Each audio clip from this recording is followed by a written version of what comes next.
Welcome to Baddie, a monthly podcast by For the Breast of Us, the first breast cancer community for all women of color, where we share real-life experiences, information, and education to help you live your best life after a breast cancer diagnosis.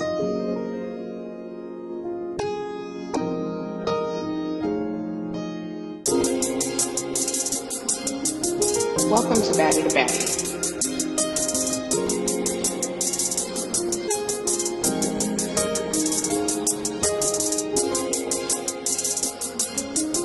Welcome to Baddie.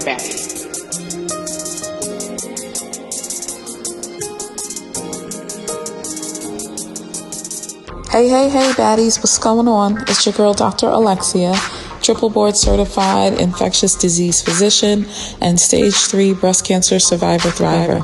I create healing pathways for your total health and cancer wellness, mind, body, and spirit. Let's chop it up about navigating the finances of breast cancer care. Hey y'all, my name is Miranda and I am one of the OG Baddie ambassadors with For the Breast of Us. I was diagnosed in 2016 with stage 3 hormone-positive breast cancer. I live in Houston, Texas, and I am a stay-at-home mom with a family of 5. I have used my breast cancer diagnosis to motivate me and propel me into volunteering more with the breast cancer community. I love connecting women with each other and resources just to help make their lives a little bit easier. Hey y'all, I'm Sharon, a Baddie ambassador representing young metastatic thrivers from Cleveland, Ohio. I was diagnosed with triple negative breast cancer at the age of 31. Want to know my secret to not only surviving, but thriving? Stay tuned.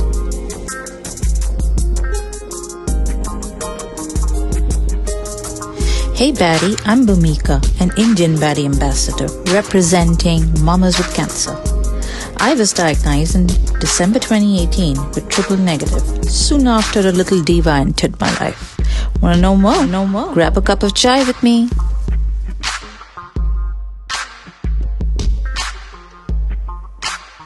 Hey, what's going on, everybody? It is Dr. Alexea here, breast cancer survivor thriver and Baddie's ambassador. I'm joined today by Baddie ambassadors Miranda, Bhumika, and Sharon, as well as we are joined by Lauren, who's also a breast cancer thriver, and we're all moms. So today we're going to be discussing motherhood and parenting as breast cancer survivors and thrivers. So ladies, let's jump in. So, any one of you, who wants to start, tell me about, telling your children or your child about your breast cancer diagnosis. What did that look like? Where did you do it? How did you do it? Some of us have children of different ages. So was the approach to tell the children in different ways? And, also how did that conversation extend to other children in your life? Because I'm sure there's some aunties in the house. I know I'm an auntie. And so, my nephews are as much of my children as my own. So, Bhumika, what did that look like for you? My daughter was actually 3 months old when I got diagnosed. So luckily, I didn't have to have that conversation. But I think I had that conversation with a lot of people that would have been a big part of her life, in the sense I was looking at daycare, for example, for her so that she could go to daycare while I was, going to be getting my infusions done. And I had to go and explain to those people, guys, I've got breast cancer. And it was a very awkward sort of a way to talk about it. I honestly didn't know how to approach it because I think I was more afraid of the reaction that I would get back than actually the fact that were they able to help me, and were they able to kind of help those circumstances. I had a great pediatrician, so she was like, you tell me, you need me to type up a letter for you, you need me to do this, you need me to pick up the phone and, start calling people and telling them this is the situation, so don't trouble her. We'll get that sorted out and stuff, She was even willing to go and pick up my daughter from daycare because, she's like, oh, you can't go, just tell me, I'll go pick her up and into Wow. photos and stuff. So she was a great pediatrician. She was very much on board, but it was a little scary to say the least. I did have young kids around that time too. I have a cousin who's just turned 15, so she was about 12 or 13 when I was diagnosed, and I remember sitting her down and I was like, so this is happening. There's this thing called cancer. And she was like, yeah, I've heard all about it. It's that whole pink ribbon shit that happens. And I was like, pink ribbon shit. I mean, that sounds cool. That really does sound like it doesn't sound scary to me. So she's like, yeah, think of it that way and you'll be fine. And she was very sweet. She gave me this beautiful little plaque that she kind of drew herself. And she had some lovely words on it, which were very inspiring and things like that. And I kind of put it into my folders. I was carrying it with me to all my appointments and stuff. So she was pretty caring in that sense. She had her school break, so she actually flew down from Dubai for 1 month. She was like, I'm going to be all on board to take care of the little one for a month and take care of you, and do all of that. And I was like, wow, kids these days, they just get it. You just have to Yeah. tell them, and they're like, yeah, okay, switches on. Let's just move forward. So I think Yeah. that was my case. It was amazing, really. I was going to say that's amazing that, this child, this barely teenager in your life, swooped in and took care of you. I'm sure you were trying to deliver the news delicately and in a way that she could understand and maybe wouldn't scare her. And yeah, she turned the tables and told you, listen, you got this, we got this.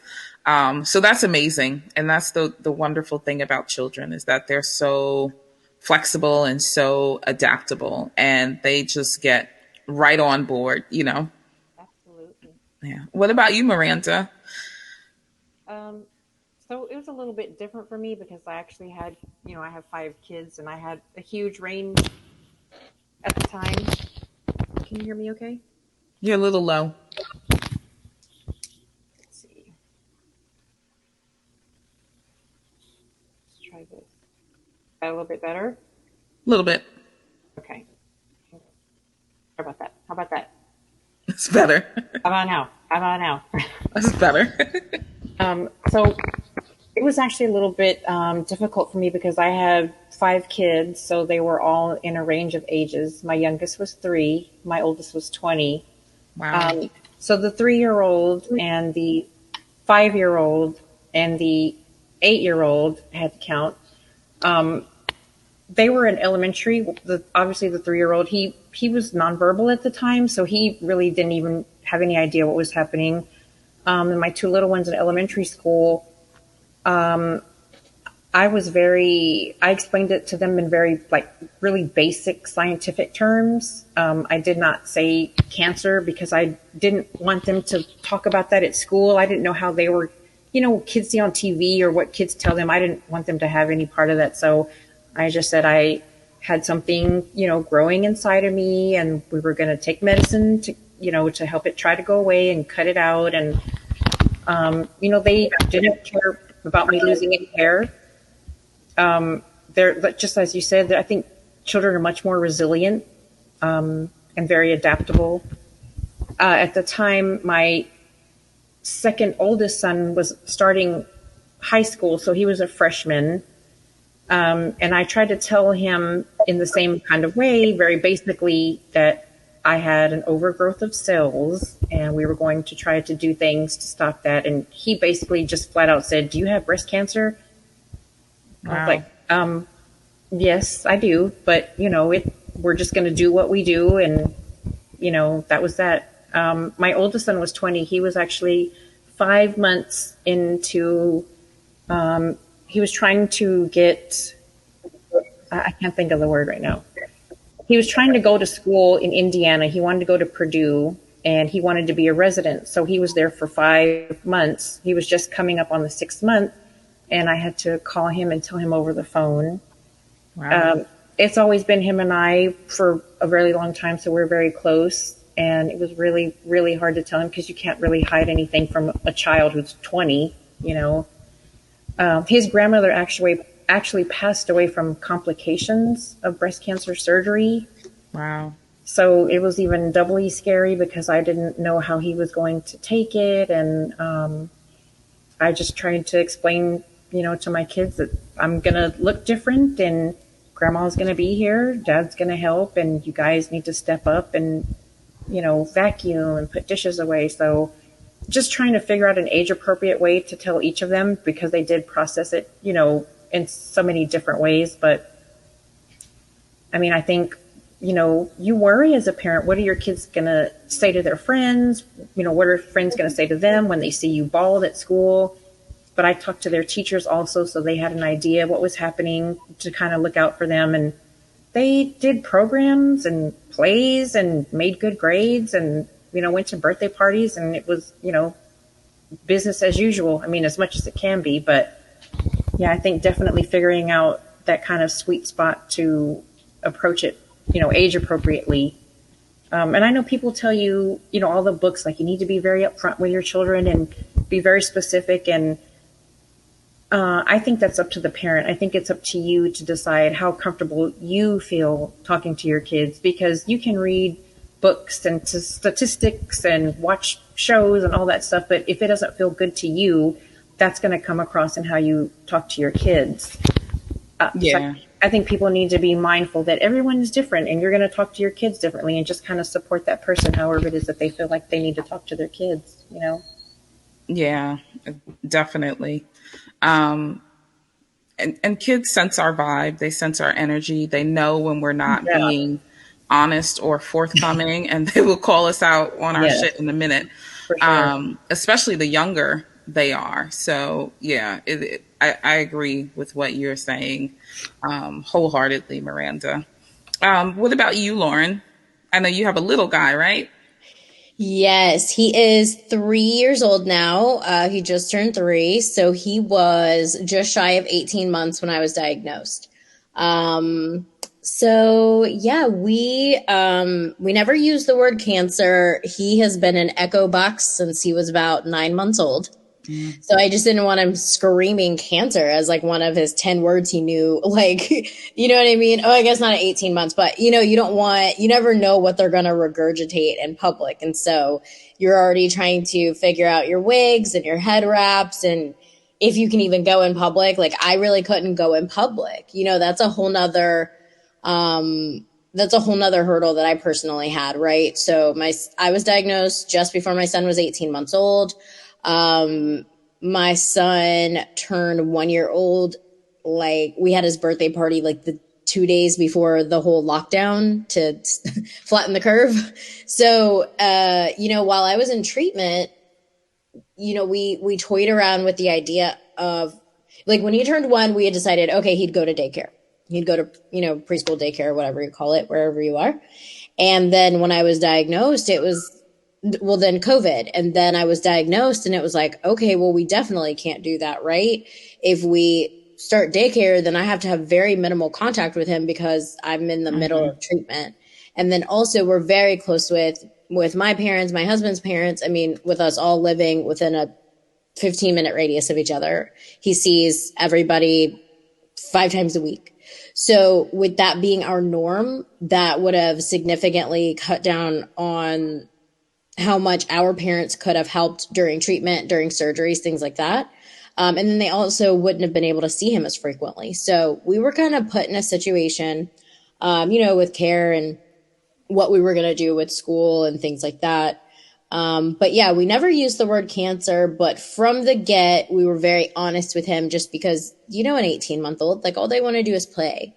All he wants to do is go outside, and that's amazing. But mommy doesn't have energy. I used all my energy on my 30-minute walk, and sometimes he didn't want to get in the stroller, so I'm not going to make him do something. He could stay with my husband.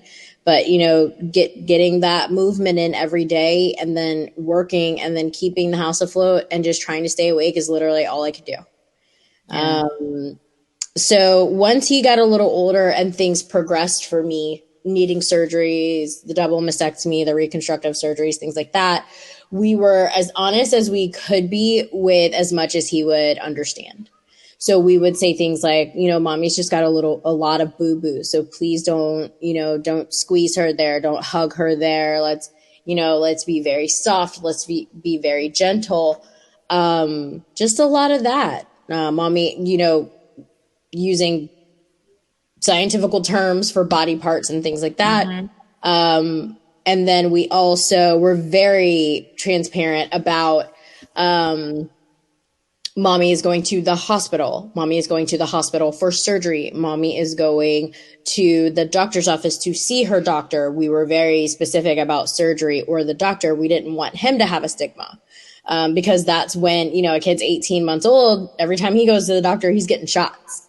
You don't want him misconstruing you having, emotions about what you're going through with having just gone to the doctor or having just come home from the hospital. I mean, there's a lot of things that you have to consider there too, right? Passing on your bias or your experiences and how painful and traumatic that this is to your child to, for them to hold on to that because you never know what's going to stick with children. Yeah. So that would be, that's kind of how we handled it. Just very transparent as much as we could without saying the C word. And, but yeah, he'll still say, I had a doctor appointment the other day and he's like, oh, are you going for surgery? And how long are you going to be in the hospital? Does that mean I get to go to granny and grandma's and stay for days and days? And I'm like, no, you cannot eat cookies for days and days.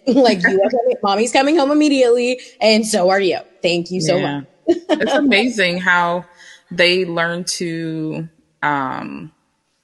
see what's in it for them in this scenario. That has a bias for sure. Yeah. Has a bias. It trends. Yeah. So Sharon, your situation is a little different in that I believe you were diagnosed de novo with metastatic breast cancer, and your daughter was of school age at the time of your diagnosis. Is that correct? So I was initially diagnosed at stage 3 and she was 5, and diagnosed at stage 4 a year later. And my situation is a little different from the other two ladies in that we did use the C word, and she was old enough to understand a little bit, and we went to a lot of classes. I purchased the books. I was just that mom who didn't know what to do, so I kind of did it all. And we used the C word, and after the lockdown, she went back to school. I was okay with it. And we were very protective, and we did what we need to do, but she went back to school. And they had a breast cancer awareness event at school.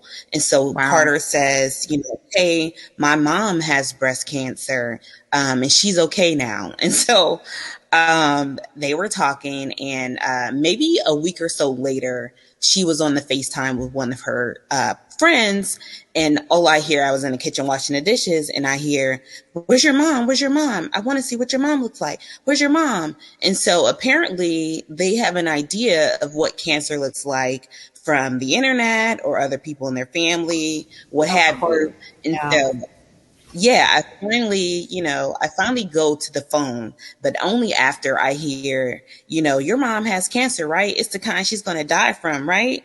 And so, these are first graders having this conversation. And so it was a teachable moment. And so I grabbed the phone and I'm like, hey, this is Sharon's mom. How are you? And so it became a teachable moment in that I told them, cancer doesn't look like any particular thing.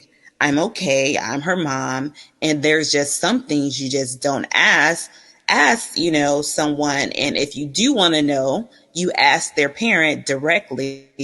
And we're more than able to have that conversation. And so part of me regretted using the C word because then she went to school, exactly like Lauren said, regurgitating what she heard, my mom's her hair fell out and she got sick, and my daughter, she kind of helped me when I had surgery. So I taught her how to, measure the drains and things of that nature. So she was very much a part of the process. And so hindsight 2020, I guess, I probably would have selected maybe not to use the C word because, now everybody knows. And I tell her that it is not a secret. We can definitely talk about it. But talking about it in a way that she understands was very, very hard because she kind of picked up on a lot and, she was there. So, I definitely had a difficult time after that, explaining to her, you don't die immediately. We have lots of life left and we're going to do lots of fun things. And I actually invited the young lady over to the house and we went skating and we watched a movie. And so she was able to have a personable moment with me after she told my daughter that I was going to die. Good for you, Sharon. That's like such a smart idea, because I would not have done that. I wouldn't. No, in my head, I'm like, I would have had one of those moments where I was being a terrible mom. Like, I fight kids, I will snap you up. Mom on the phone right now. Yes. Yep. Oh my gosh. Yeah, there's no right or wrong way to do this. And I think, only we can decide what's best for our kids at what age and what stage of life that they're in, and, explain it at their level of understanding. Kennedy was 6 when I was diagnosed, and I used a lot of scientific language, and I used the word cancer, and I, talked about it being cells that grow out of control and they can spread to other organs and be harmful if we don't get rid of it. So I explained that I was having, bilateral mastectomy in language she could understand. I told her, they're going to do surgery. They're going to take my breast off because that's where the bad cells are. And I explained how that would affect my parenting. So I said to her, so mommy won't be able to carry you to your bed or carry you on my back. There won't be piggyback rides for a while. I won't be able to lift you in and out of the car because I'm one of those moms at 6 years old. My child was in the booster seat. So I'm like, I won't be able to get you in and out of the booster seat and all of those things. Like, you're going to have to do some things for yourself. You're going to have to help mommy. It will change a lot of things about our life, et cetera, et cetera. And we were sitting in a park. It was spring break. It was like this time of the year. We were on vacation, and she came and just sat, kind of straddling me, sitting face to face with me in this park. We were sitting in an Adirondack chair, and I don't know what made me tell her then, but I did. And she was like laying on my chest, and she looked up and she looked me dead in the eye, and she said, "Mommy, are you going to die?" And I was like, well, maybe I did too good of a job explaining this because Kennedy's a very nurturing kid. She's the kid who's going to, give you a hug, pat you on the back, kiss your forehead, and tell you it's going to be okay. So when she looked me square in the eye with these tears and said, "Are you going to die?" I'm like, okay, maybe I went a little too scientific, too much explanation, too much too soon on that one. But I would say, she handled the whole thing fairly well. And, 4 years on the other side of it, she's a happy, healthy kid. But Lord have mercy, we have some funny stories about, being bald and hair loss and surgery and all of the things that it does to your body. And her just, saying it, a kid at a birthday party once asked me, "Hey lady, what happened to your hair?" And Kennedy's like, "Oh, she has cancer and her medicine makes her hair fall out." And so I was like, "Yeah, I have to take certain medicines. It's to help treat my condition. It makes you lose your hair. So that's why I don't have hair. My hair fell out." And Kennedy was like, all her hair fell out. Like all of her hair fell out. And this is a pool party, so it just made it even more hysterical. I was just telling this other child that I was bald everywhere. But so, now that our kids know our diagnosis and we've entered into treatment and, some of us are well beyond treatment. Like, how did you try to keep things normal for your children during your diagnosis and during your treatment? Well, I'll answer that, but I also just wanted to say one thing that a breastie shared with me most recently that, is in the same vein of what you just said, is that, again, children are very resilient, and I have to keep reminding myself of that to keep copious amounts of mom guilt at bay. Like, we all have so much mom guilt about so many things. If you have a girls' night and it's a weekday, it's like sometimes that's only time people can get together, That's a great point. yeah, I mean, it's just like tonight. I didn't do bath time tonight, and that's not that serious. I can hear him in the other room. Like, he is there. He is fine. He is present. He is running this house with an iron fist, his little 3-year-old clench tight fist. So, they're very resilient. And, the mom guilt is real. But, one of my breasties told me, and her kids were just a little bit older, and she had 2, right? So I think they were like 2 and 5, 2 and 6 at the time of her treatment and diagnosis. And she said, all the children I know who go through this grow up and are the most compassionate humans. And the thing is, that's not to say that if you don't go through this shared trauma with your parent or a relative when you're a child, you're not going to be compassionate. I think that it might in some way, because I know that my son had to grow up like, just because you want mommy doesn't mean you can have mommy today. She's in ICU for 5 days. I'm getting a blood transfusion. I'm in ICU again for 3 days. I'm not being released from the hospital because of MRSA, or I had a PET scan and I can't see you for 24 hours. Like, right. These are all things that have to happen.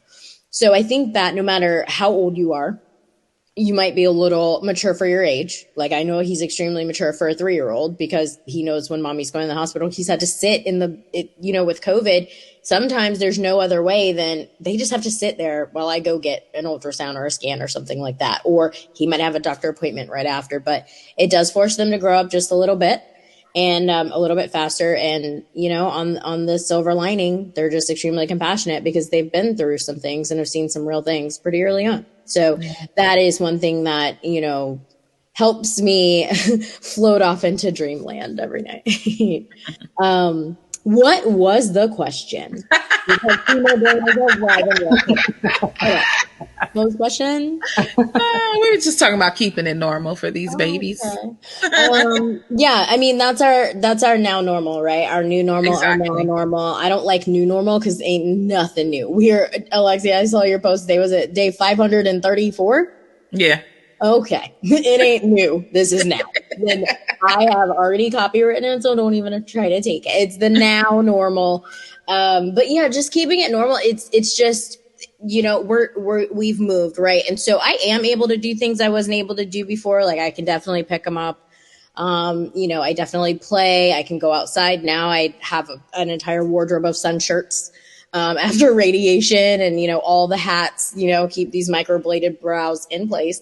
But it's just what's normal now and what we do. And, I'll keep saying it so that people can, recite the mantra. Kids are resilient. So please stop beating yourself up. We are all doing the best we can in a panty. Yes, absolutely. After the C word, this doesn't get easy. We're not being cut any breaks. And so, everything is normal now. There might have been some spoiling. Amazon might have been coming morning, noon, and night for a little bit. I think all of the toys are in triplicate because they're at the grandparents' house and here too. But, even the foundations and organizations that donated, to me, grants that I apply for and things like that, there are some for parents and there are some that, just benefit the child, or if you get to go on a vacation so that all of you cannot say the C word for 3 days and just go to a water park, like a day that's just for him. Yeah. So, because they deserve that. I mean, I know that I've given my husband weekends that are just for him. I'm like, I will not touch the TV and all the stupid sports. I will serve you wings in your recliner. Thank you for taking care of me during treatment. So it's what's par for the course these days. Yeah. Bhumika, you were going to jump in? Yeah. I was going to say, I love what Lauren said about the fact that kids are resilient. I think mine became pretty much a diva. Because I had to stop breastfeeding and she refused the bottle outright, and she wouldn't even cry. She would just look at me with that stupid angry face of hers. Well, you're just 3-4 months old. You should not be having these feelings. You should not be knowing how to have these feelings, So I think mine actually became pretty much of a diva. After it. And then it's just continued. And I think what happened with me, a lot of what happened with me was my style of parenting, I guess, changed in a way. I became more intuitive to her and to her needs and wants rather than me forcing oh, I'm supposed to feed my child every 2 hours. So yeah, force the bottle on, and stuff like that. And she's 6 months old. Let's start. My daughter started solids or semi solids when she was 4 months old, not even 6 months. And she would do one meal. She would do her breakfast in a semi solid form. And again, it was because of that amazing pediatrician that I had, who was like, hey, you know what, why don't you just start her? Let's just start now, and let's see how she goes. If she likes it, she's curious, why not? So I learned to be a lot more intuitive, and I think that has kind of helped keep things sort of in check. And I'm not even going to say normal, but in check, because I remember, like, for example, there were days I had a little bit of energy thanks to the amazing steroids that we've all been on. We were puffy faced and all of that, but we had a bit of energy.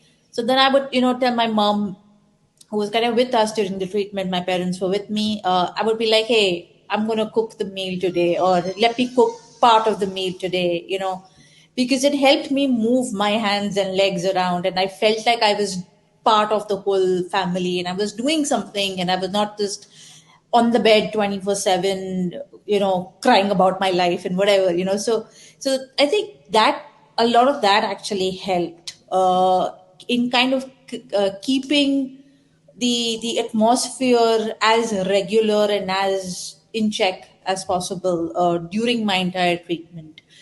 Everybody knew, on the fourth day I would probably crash, and I would crash badly.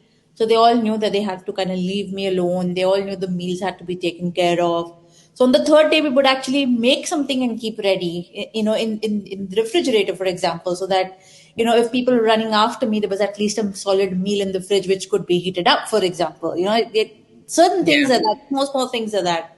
On good days, mom would kind of push me, let's put her into like a, into her pram, and let's, take a walk around the block and stuff like that. Let's go feed feed the birds. I had a duck pond where I used to stay, so let's go feed the ducks, literally.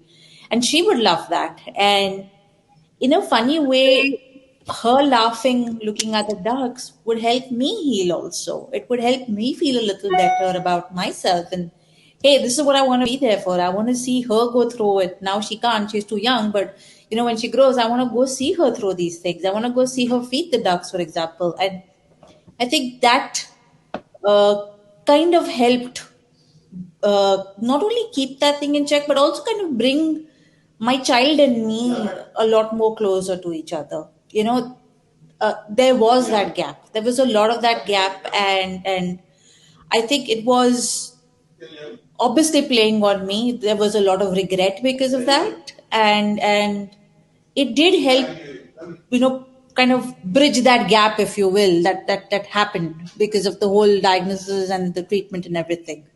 So yeah. Yeah. Yeah, it definitely changes us, right? And so it inherently changes or affects our parenting styles. I became a lot more easygoing, a lot less, restrictive and regimented. And I was all about the fun and all about the making of the memories.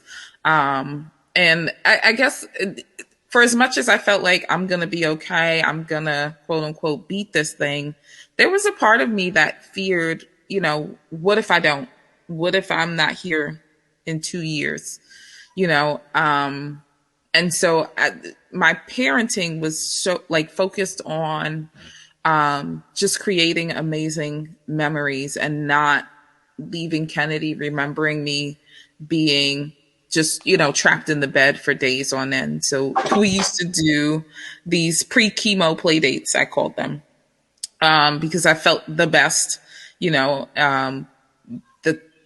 right before chemo. So my chemo was either spaced 2 weeks or 3 weeks apart because my bone marrow couldn't handle it. So I felt normal-ish, especially after the earlier doses by the time the next one was due. So we would do all kinds of craziness, go to adventure parks and ride roller coasters and, take a friend to the beach and all this stuff. And so treatment for me became this amazing time of adventure and a whole lot of intentional fun. That wasn't like, we have to go to a birthday party. We have to go to a play date. It starts at this time and it ends at that time. And you better be ready to go without a fuss. Like all of that was out the window. And I just became so much more easygoing. And I think I became more of an enjoyable parent, actually, through this. So that's definitely a way in which it changed and affected my parenting style. And, I try to continue that to this day.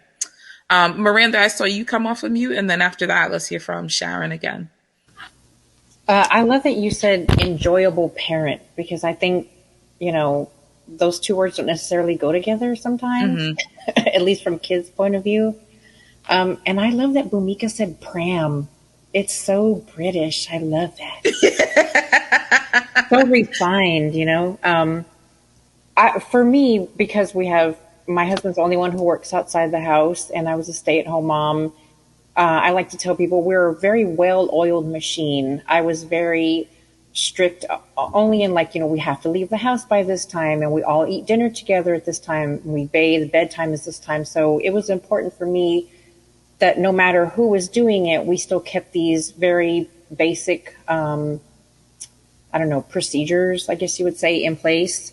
So we kind of had sort of a meeting, I guess you would say, with my mother and my husband, just all of us sitting together and, trying to figure out who's going to take kids to school, who's going to make dinner, make sure this person is here at this time. Because I wanted my kids to know that even if there were other people doing it, it was still going to try to be as close as we could make it to everyday life. So it didn't feel too disruptive to them. So my 20-year-old at the time, he picked up the kids from school, and we had certain friends that would pick them up on other days. And my mom would stay for the week that I had chemo with us and then go home. And then my husband would take over on the weekend. So just keeping it normal. And I think everybody got a really very quick and hard lesson on the role of being a mother. And I don't think you realize how much you take on, whether you're working out of the house or, just a stay-at-home mom. I don't think you realize how much of yourself you give up and how much you take on. And I would definitely say that going through this, whereas you became a more enjoyable parent, I became more of a person who took more notice of myself and my needs and my wants. Because I think, going through treatment, especially sitting in the chemo chair for 5 hours or however, gives you a lot of time to think, just thinking about what you want to do differently, how you want to live differently, how you want to treat people differently. So I knew that as long as my kids had somewhat of a normal schedule, it would make me feel a lot more confident and comfortable, because I need structure in my life. And that's just how we are. But, you think you feel guilty because you can't do these things, and you think your kids are going to be just heartbroken all the time, and they have their moments, but they also, it just became normal, like me picking up kids from school. That was the other thing, that when I did, kind of like you said, when I did feel well, I did go pick up kids from school. Like Bhumika was saying how she would cook when she felt like it. Mm-hmm. I did make dinner when I could, or I did clean the house. And then I was on AC first and then Taxol. Once I got on Taxol, that was like a breeze. So we could do school projects and go to lunches and all that. So it was kind of an easier transition at that point, just being cognizant of when I did feel well and just trying to make the most, of those times when I did. Yeah.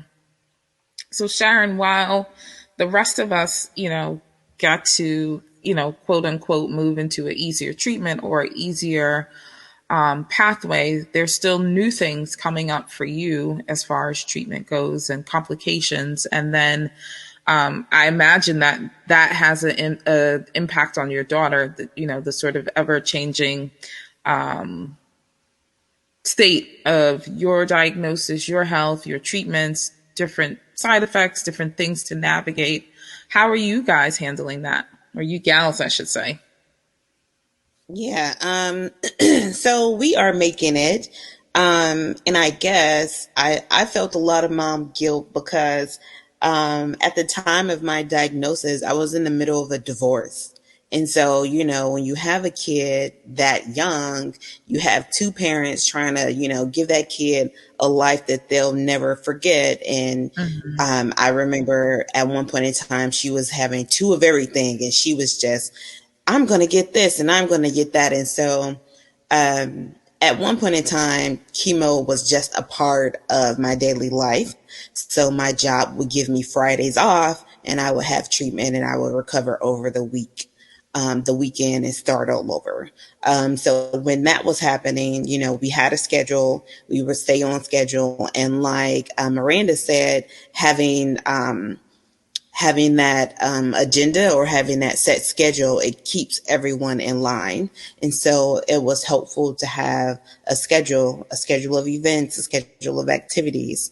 And I felt like if she was talking about an activity, whether it's gymnastics or swimming, we wouldn't have to discuss the C word. We wouldn't have to discuss why mommy's hair is falling out again. We wouldn't have to discuss, why I'm losing weight or what have you. And so fast forward a year later, things are totally different. I had to resign. And that was hard. Explaining to my kid, like I'm going to be at home. And so now explain to her, like, she's like, you work? And so she doesn't believe that, if you stay at home, then you can, find things to do or work at home. But I show her like the things that I'm working on, whether it's writing a grant or applying to a foundation or, writing a blog, being a guest speaker. So I just let her know that, there is, I guess people can be entrepreneurs, in this area of life, I guess. But now I feel like I'm similar to you. I am trying to create experiences that she will never, forget. And I don't really find myself doing like really expensive things. We do things that she loves, like art and going to the beach and, simple things, riding bikes together. And so I feel like that's how I am the most impactful in homework. Like, who would know, like, this kid loves to do homework together. So I got a good one there, Sharon. Yeah, who are like, Mom, let's do this homework, or what about those sight words? And so right now we're doing math, we're doing double digit math. And so I enjoy, we're like a little competitive. And so I enjoy beating her in math facts. Oh, So, yeah, out mathing the baby. Yep. So I am trying mine doesn't get any homework right now, Sharon, and I'm just waiting for that bubble to burst because currently she just loves school. She's like, "Oh, I'm all school." Yeah. It's coming soon. It is coming soon. So tell her, just wait. So when you out math her, like what is there a celebration dance? Are you like, chemo brain ain't got nothing on me? Like, what is that? I do not go in on her because I really, really hate it when she go in on me. Like, she does a dance and she's like, Mom, you lost. You really, really lost. So, yeah. So that is what happens over here. Just practicing slams for you. Like, what? Like in the shower, she's like, you go pick up your face. So I love it. I mean, I have no hair now. Like, it just fell out again. And sometimes she's like, I blew your wig back. I blew your wig back. Oh my God. No. She's ready for Oh, a step show is what's up. She's ready for a step show. She's gonna bring out the baby powder. Watch out. Like, Isn't that funny? Like, we're so concerned and so worried and scared, and she's just like, whatever, Mom, I'm gonna blow your wig back. Like, she's just like, like nothing. That's she's so rolling with it. crazy. She's really resilient. So, like, to what Lauren said, these kids are definitely resilient. yeah. Yeah. I mean, speaking of wigs, I remember the first time I went out in a head wrap or went out bald, and Kennedy was like not having any parts of it. And, she was, crying and stomping around. Why can't you just put the wig on? And I got diagnosed in the spring and did chemo during summer. It was hot. My scalp was tender. I thought I was going to be cute and wigging out, but the damn wigs are itchy and hot. And so,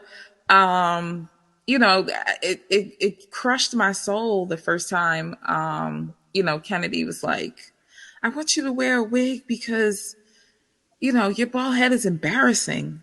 And I was like, oh, like shots fired, and I don't think I showed her that I took it personally, but we sat down and we had a conversation about, what embarrassment is. And, my philosophy on embarrassment is that, only you feel embarrassment, when we go to school or the birthday party or wherever we're going and my head is bald, nobody is saying, oh my God, Kennedy's mom's head is bald, she should be so embarrassed. Like people may ask questions and it's a teaching moment for those people or children. I said, but nobody is running around saying Kennedy should feel so embarrassed, she should be so humiliated. Like only you feel that. You're the only one experiencing the embarrassment, and you can just choose not to have that feeling. You can just choose to be okay with it. But she was, she was just, when she said she was embarrassed, I was just like so struck by it. And the guy that I was dating at the time, the two of them had a very close relationship. And when I said that to him, like he was very upset. He wanted her reprimanded. She can't speak like that, blah, blah, blah. Like he was not handling it like a parent. He was handling it as, this is my woman, she's sick and somebody done hurt her feelings. Even if somebody was, a 6-year-old who was like a daughter to him.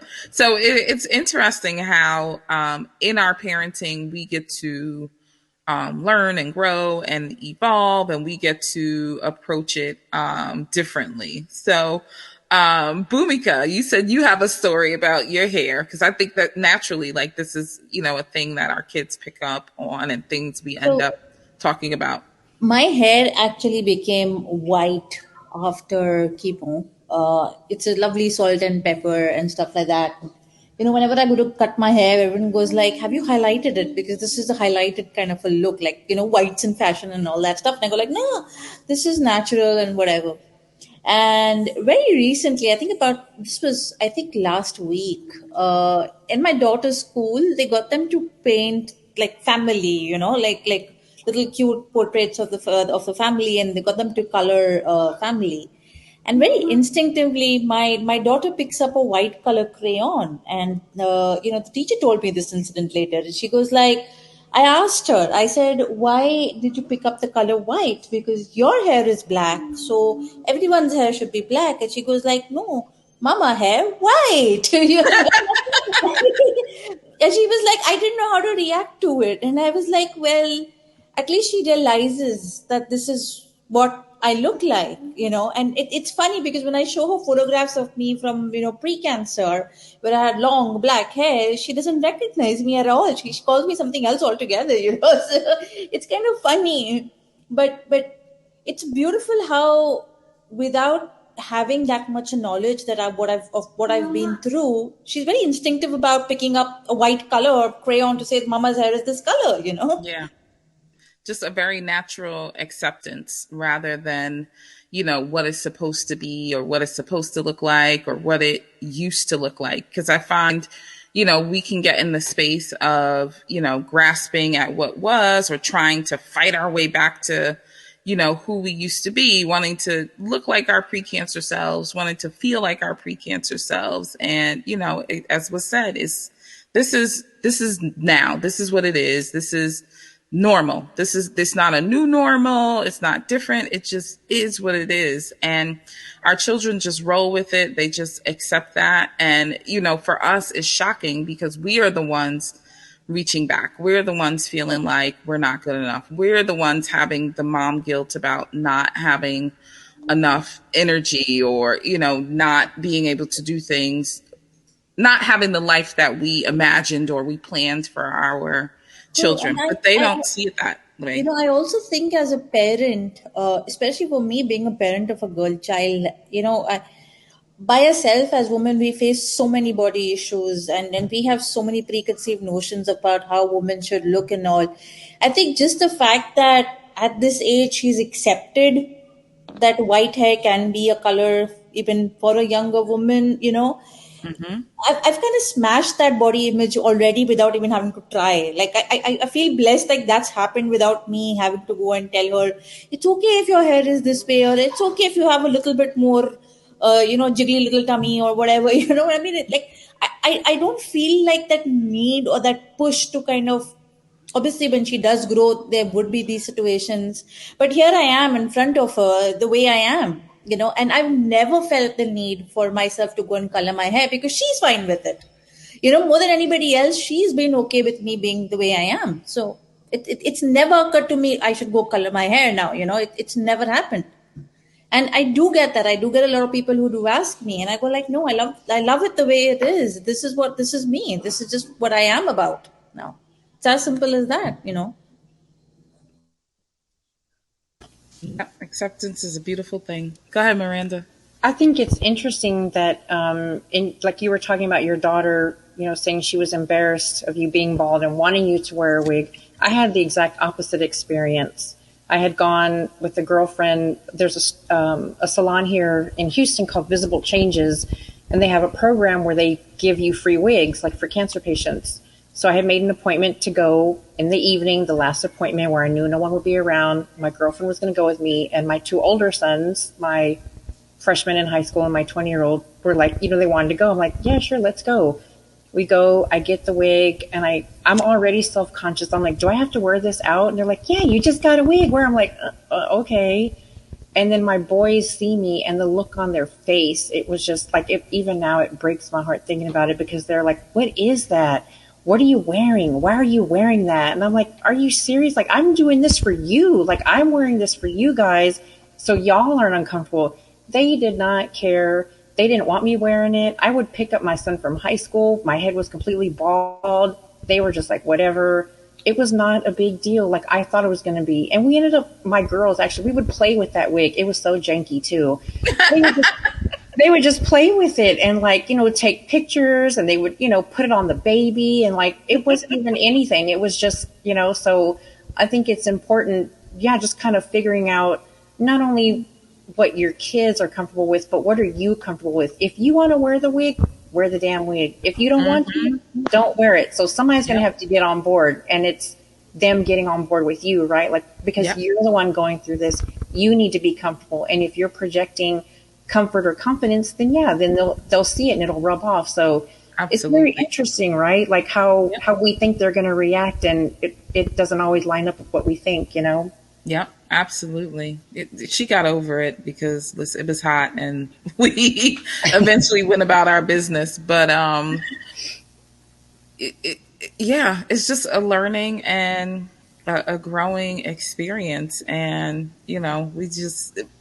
I don't know. I guess the other thing is I think part of the thing that was hard for Kennedy is that our hair was just no longer the same. And I think that was hard for her because me and Kennedy, we do mommy and me. We do twinsies. We do matchy.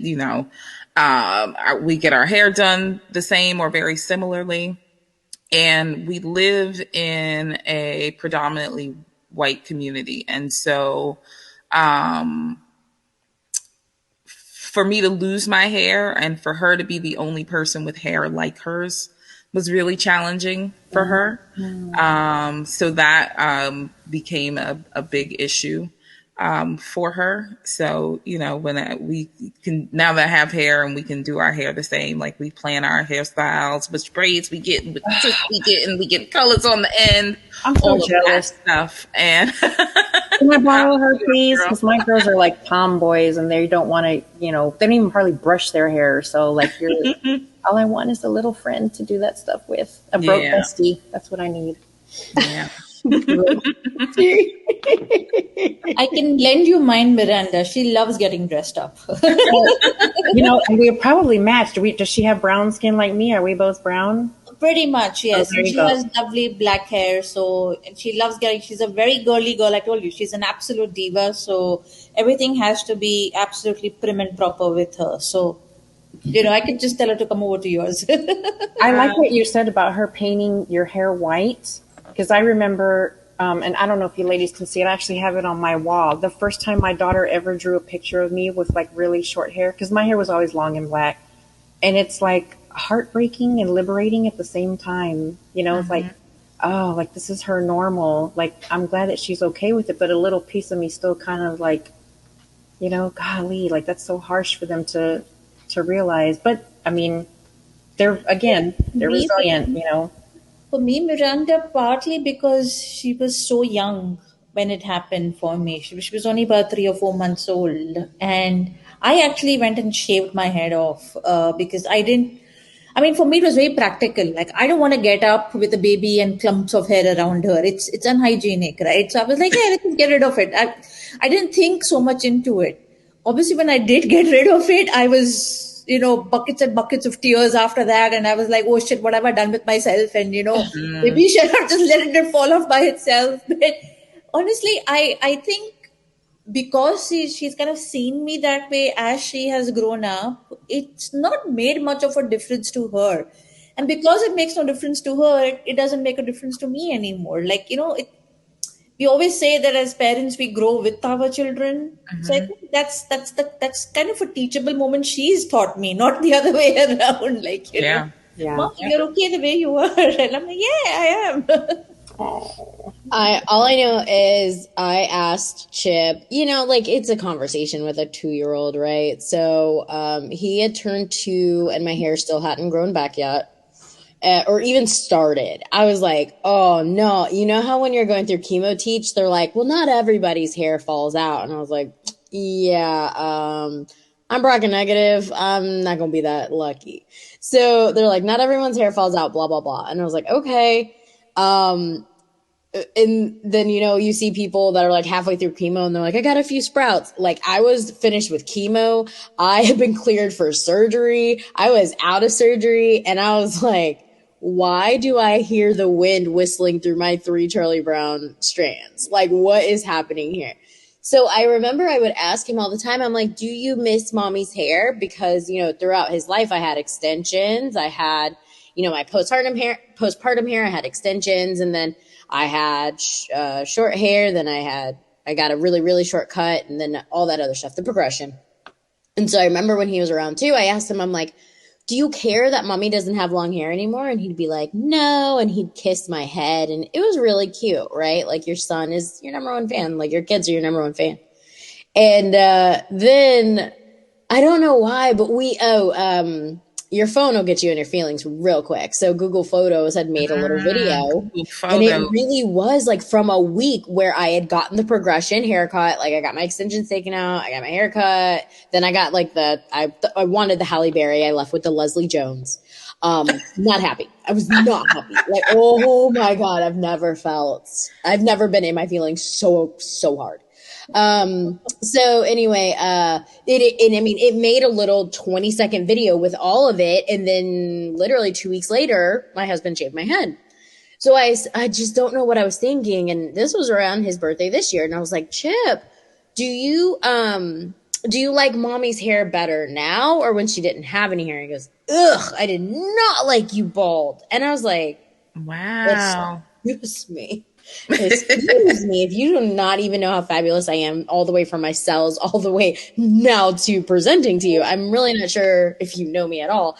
But what are you talking about? He goes, I don't know. I just like you with hair better now. And I was like, thanks. That means everything you're saying at any given moment is complete and utter bull. He was reassuring me and kissing my little bald head, and now he's like, ooh, glad we're past that. And my husband's just sitting there like, wow, you're real close, bro.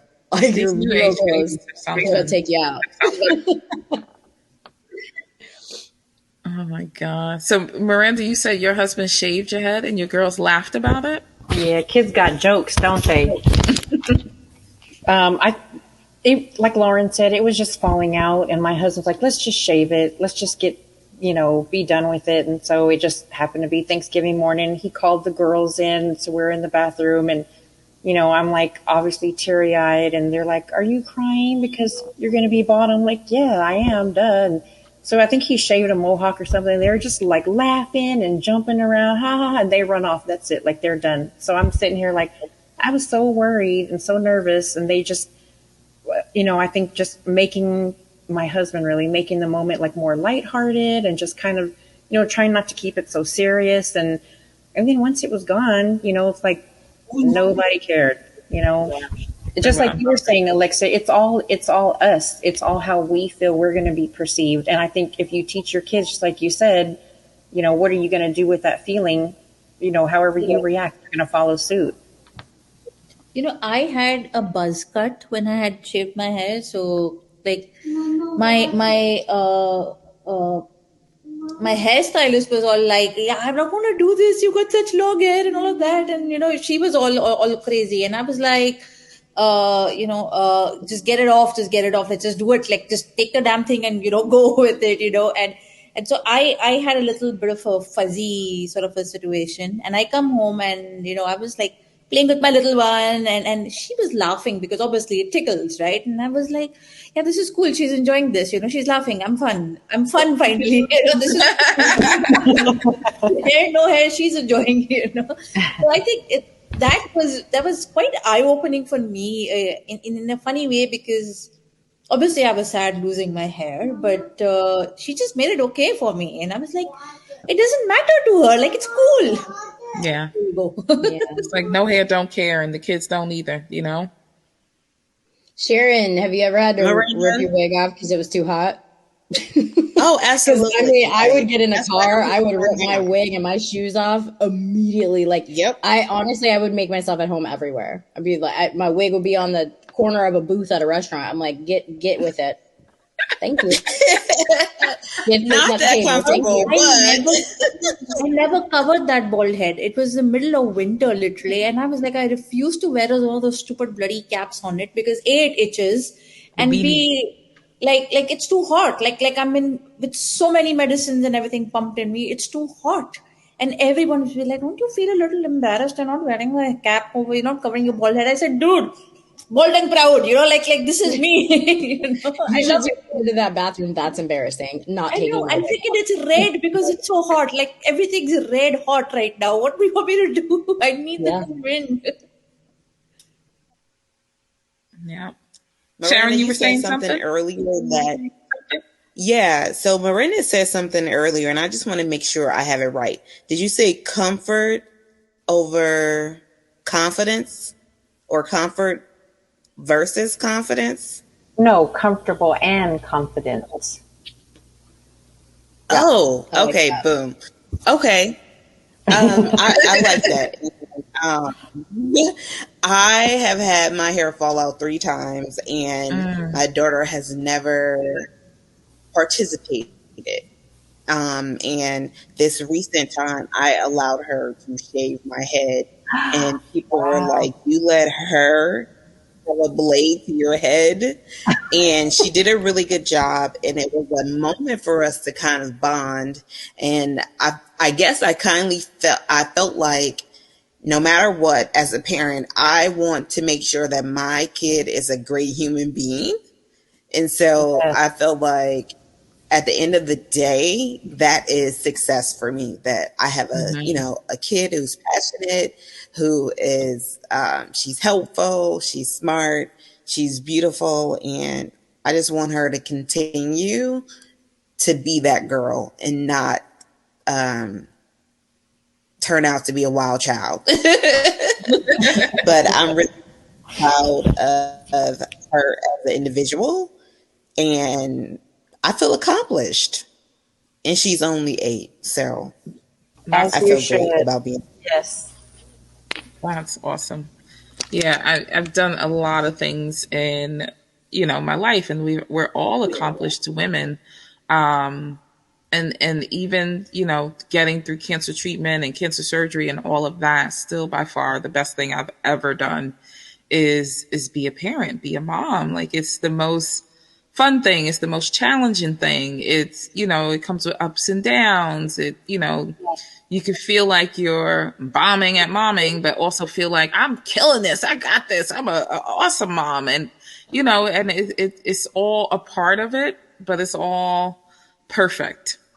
So as we wrap up, ladies, I got a fun and interesting question for you. Describe your parenting style as a movie. Like, what movie best explains your parenting style? Major Pain.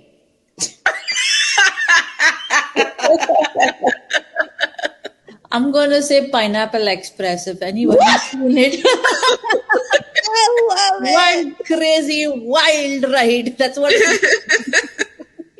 I say Major Pain because it's dead ass the 90s in here. We're all wearing cross colors except for me, who's wearing a uniform of leggings every day.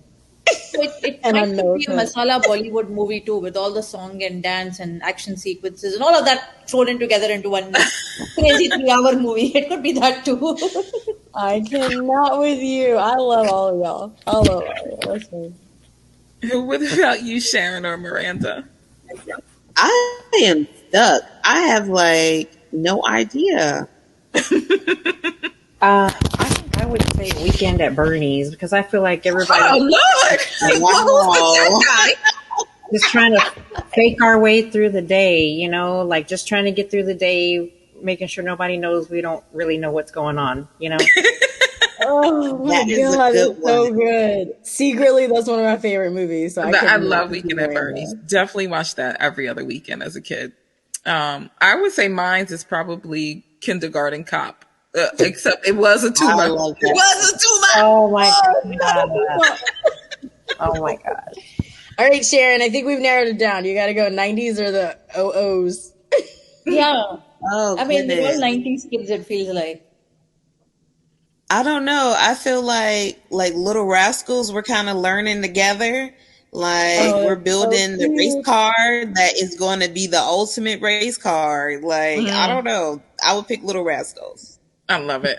I love this. Oh, My question, though, to everyone would be, why has no one picked Cheaper by the Dozen or something like that? Like I feel like, although I have one child, like possibly, you know, it feels like we've got so many more people in the house all the time. No, if I had to pick a second one, it's just going to be Serial Mom. Like, I don't one more motherfucker thing. It's gonna go from Major Pain to Serial Mom, okay? On Friday night. That's all I have to say. That's all I have to say. Love it, love it, love it. Well, ladies, this has been a fun conversation. We've learned, we've laughed, and we've taken some moments to celebrate ourselves as moms. So, as we know, being a mom is not for the faint at heart, but I'm sure we wouldn't change this for the world. Let our listeners know how they can connect with each one of you. Go ahead, Bhumika. So I am on Instagram as Bhuminasta, Bhuminasta. And you can connect with me anytime.